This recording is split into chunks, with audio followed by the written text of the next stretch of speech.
Hi! Hello! Welcome back to our channel. ఈరోజు ఎంతో టేస్టీగా, ఈజీగా, తక్కువ ఇంగ్రీడియెంట్స్‌తో, ఎక్కువ మసాలాలు, ఎక్కువ స్పైసెస్ లేకుండా మటన్ బిర్యానీ ఎలా తయారు చేయాలో చూద్దాము. నేను హాఫ్ కిలో మటన్ తీసుకొని వాష్ చేసి పెట్టుకున్నానండి. హాఫ్ కిలో రైస్ తీసుకొని నానబెట్టేసి పెట్టాను. ఇప్పుడు ఒక కుక్కర్ తీసుకొని హాఫ్ కిలో మటన్‌కి సరిపడా ఆయిల్ వేసుకోండి. ఆయిల్ ఎక్కువనే ఉండేలాగా చూసుకోండి. ఎందుకంటే మనం బిర్యానీలో అనేది ఆయిల్ అనేది యూజ్ చేయము. ఇప్పుడేసిన ఆయిల్ మాత్రమే. ఆయిల్ హీట్ అయ్యేలోపు ఆనియన్స్ తరిగి పెట్టుకున్నానండి. ఆయిల్ హీట్ అయ్యాక ఆనియన్స్ వేసి బాగా గోల్డెన్ బ్రౌన్ కలర్ వచ్చేదాకా వేగనివ్వాలి. పచ్చిగా ఉన్నప్పుడే వేయకండి టమాటాలు. టమాటాలు వేస్తే ఆనియన్స్ అనేవి ఫ్రై అవ్వవు. చూస్తారు కదా గోల్డెన్ కలర్‌లో వచ్చాయి. ఇప్పుడు మనం టమాటాలను యాడ్ చేసుకుందాం. 2 టమాటాస్ తీసుకున్నానండి నేను హాఫ్ కిలో మటన్‌కి 2 మీడియం సైజ్ టమాటాలు తీసుకోవాలండి. సన్నగా చాప్ చేసి వేసుకోండి. వేసుకొని కలిపి టమాటాస్ కొంచెం మగ్గిన తర్వాత పసుపు అనేది యాడ్ చేయండి. పసుపు ఎప్పుడైనా సరే ఏ కర్రీలో అయినా ఆయిల్‌లో వేసుకుంటే పచ్చి స్మెల్ అనేది రాదండి కర్రీకి. మంచి టేస్ట్ కూడా వస్తుంది. కలర్ కూడా వస్తుంది. పసుపు అనేది వేసి ఒకసారి కలిపి పసుపు కొంచెం వేగింది అన్న టైంలో ఇప్పుడు 2-3 టేబుల్ స్పూన్స్ అల్లం వెల్లుల్లి పేస్ట్ వేయండి. నేను అల్లం వెల్లుల్లి, కొత్తిమీర కూడా యాడ్ చేసి మిక్స్ చేసుకుంటానండి. మంచి ఫ్లేవర్ కూడా వస్తుంది. మంచి టేస్ట్ కూడా ఉంటుంది కొత్తిమీర పేస్ట్ అవ్వడం వల్ల. కొత్తిమీర లీవ్స్ కూడా మనం లాస్ట్‌లో యాడ్ చేస్తాము. బట్ అల్లం వెల్లుల్లి పేస్ట్‌తో కలిపి యాడ్ చేసుకొని గ్రైండ్ చేసుకుంటే చాలా బావుంటుంది. నెక్స్ట్ కర్డ్ అనేది యాడ్ చేస్తున్నానండి. ఇంట్లో తోడేసిన కర్డ్ ఉంటే వేసుకోండి. లేకపోతే బయట నుంచి తెచ్చింది పుల్లగా కాకుండా అప్పుడప్పుడు తెచ్చి వేసుకుంటే బావుంటుంది బిర్యానీకి టేస్ట్. వేసి అది కూడా కొంచెం కుక్ అయ్యేదాకా మిక్స్ చేయండి. ఎందుకంటే కర్డ్ ఏసాక అడుగంటుతుంది. అడుగనేది అంటకుండా కలుపుతూ మిక్స్ చేసుకుంటూ కుక్ అవ్వనివ్వండి. మంచిగా ఫ్రై అయ్యేంత వరకు మగ్గనివ్వండి. మసాలా అనేది మంచిగా ఫ్రై అవ్వడానికి 2-3 మినిట్స్ పడుతుంది. చూస్తారు కదా ఆయిల్ అంతా పైకొచ్చేసింది. ఈ టైంలో మనము వాష్ చేసి పెట్టుకున్న మటన్‌ని యాడ్ చేసుకోవాలి.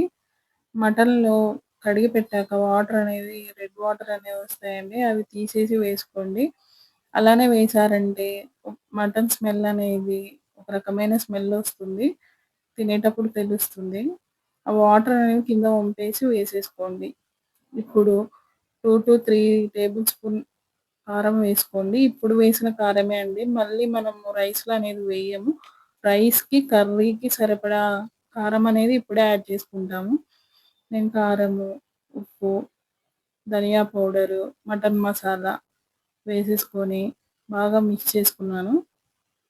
స్పైసెస్ వేశాక మంచిగా కలుపుతూ ఫ్రై అవ్వనివ్వాలండి మటన్‌ని. వెంటనే వాటర్ పోసి మాత్రం విజిల్ పెట్టకూడదండి. అలాగే 5-10 మినిట్స్ వేగనివ్వాలి. మంచిగా ఆయిల్‌లో మసాలాలు కుక్ అయ్యి, ఆయిల్ అంతా బయటికి రిలీజ్ అయిన తర్వాత వాటర్ అనేది యాడ్ చేసుకోవాలి. చూసారండి ఇప్పుడు మనం 5-10 మినిట్స్ కుక్ చేసిన తర్వాత ఆయిల్ అనేది రిలీజ్ అయింది. ఒక్కసారి అలా కలుపుకొని మిక్స్ చేసుకొని సాల్ట్ అనేది చెక్ చేసుకోండి. ఒకవేళ మీకు సాల్ట్ తక్కువ అనిపిస్తే ఇప్పుడు యాడ్ చేసేసుకోండి. నేను కొరియాండర్ లీవ్స్ యాడ్ చేసేసి ఒకసారి మిక్స్ చేసేసుకోండి.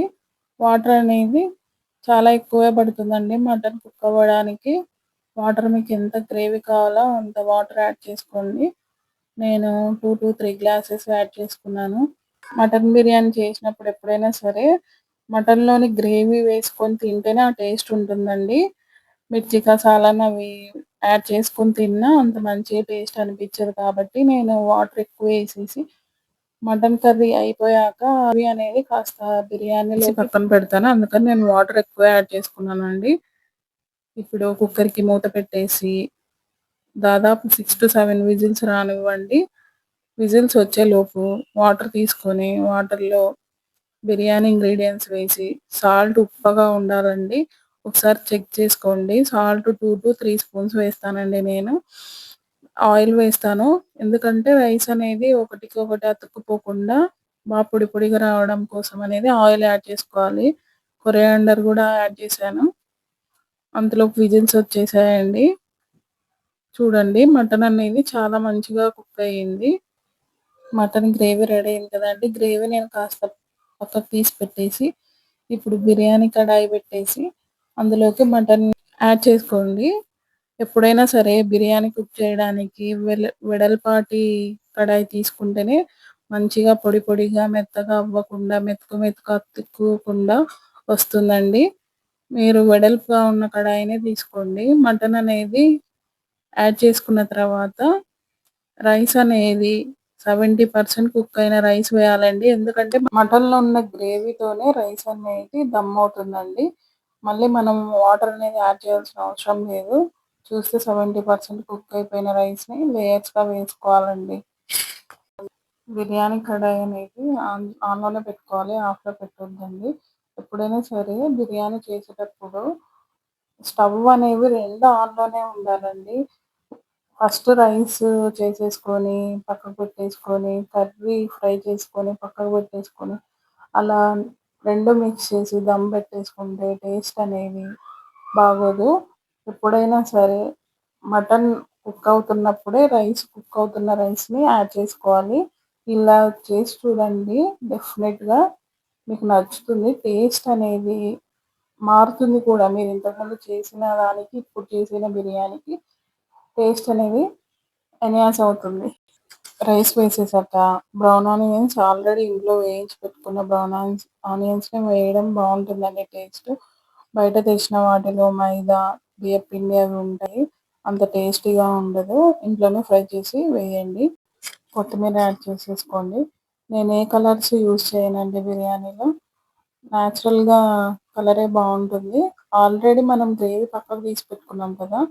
అది 1 స్పూన్ మాత్రం వేసుకోండి పైన. టేస్ట్ బావుంటుంది. కలర్ గూడా వేయాల్సిన అవసరం అనేది ఉండదండి. గ్రేవీ ఒక గరిట పైన వేసుకుంటే, నేను ఓన్లీ నెయ్యి మాత్రమే యాడ్ చేస్తున్నాను. మనం ఎలాంటి రైస్ వాటర్ గూడా యాడ్ చేయట్లేదు. ఆల్రెడీ మటన్‌లో గ్రేవీతోనే ఈ రైస్ అనేవి దమ్ అయిపోతాయి. మీరు కావాలంటే కలర్ యాడ్ చేసుకోండి. నేను యాడ్ చేయలేదు. లిడ్ పెట్టేసి ఇలాంటి చిన్న రోల్ ఇంట్లో ఉంటే దానిపైన వెయిట్ పెట్టేసేయండి. నేను గోధుమ పిండి కూడా పెట్టనండి. ఎందుకంటే గోధుమ పిండి వేస్ట్ అయిపోతది. మళ్ళీ మనం దేనికి యూజ్ చేయలేం కాబట్టి నేను వెయిట్ పర్పస్ చిన్న రోల్ పెట్టానండి. ఒక 20-25 మినిట్స్ సిమ్‌లో దమ్ అయ్యాక ఓపెన్ చేశానండి. చూడండి మీకు ఎక్కడా మాడదు. అంత గ్రేవీలా కాకుండా ఇంత టేస్టీగా ఉంటుందంటే మీరొకసారి చూడండి. పీసెస్ కూడా ఎంత బాగా కుక్ అయ్యాయో, రైస్ కూడా చూడండి ఎంత పొడి పొడిగా వచ్చిందో. ఇలా ఒకసారి ట్రై చేసి చూడండి. తక్కువ ఇంగ్రీడియెంట్స్‌తో, ఎక్కువ స్పైసెస్ లేకుండా, ఇంట్లో ఉన్న వాటితోనే ఎంత ఈజీగా బిర్యానీ అనేది రెడీ చేసుకోవచ్చండి. నేను ఈ బిర్యానీ చేసేటప్పుడు ఒక ఇన్సిడెంట్ జరిగింది. మీకు ఆల్రెడీ వీడియో పూర్తిగా చూస్తే అర్థమవుతదనుకుంటా. షార్ట్‌లో పోస్ట్ చేస్తాను ఏమైందనేది. ఐ హోప్ ఈ వీడియో నచ్చిందని అనుకుంటున్నాను. Please like, share and comment.